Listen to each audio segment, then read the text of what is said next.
Ready to open the hood? Usetool for the tutorials. And for car parts, the right idea is the Mr. Auto app. Easy, fast, and with better prices than on the website.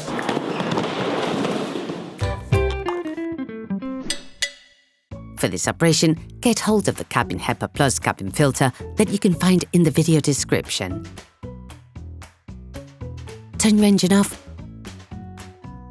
Pull up the handbrake. Pull on the bonnet release lever and open the bonnet.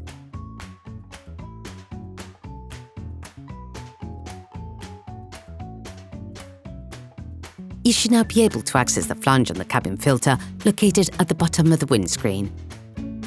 Remove the cover of the cabin filter flange by separating the 3 tabs on the securing lugs. Open the retaining rack and remove the filter. Before putting in the new one, it is important to clean off the remaining impurities from inside the filter compartment. All parts used in this tutorial are supplied by our trusted partners. These partners also help us create as many video tutorials as possible. Check them out in the description below. There are 3 types of cabin filter. The white ones are for pollen, while the black ones are for active carbon. The first one is used to stop dust, while the second one will also filter out smells and gases. There's now a new generation of filters on the market. Perflux has developed Cabin HEPA Plus cabin filters, which filter out virus-sized particles and offer 50 times the protection of traditional cabin filters. The choice is yours. Take the new filter.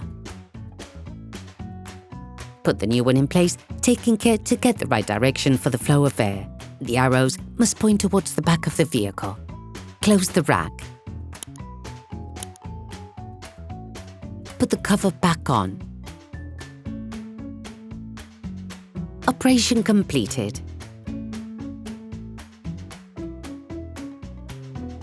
Hi, it's Theo from Usetool. I hope this video has helped you a lot in your car maintenance. We would be super grateful if you could spread the word so that we can produce even more tutorials. Simply give us a like, a comment, and hit that subscribe button. It really helps us boost the channel and help the whole community. Thanks a lot and have a great one.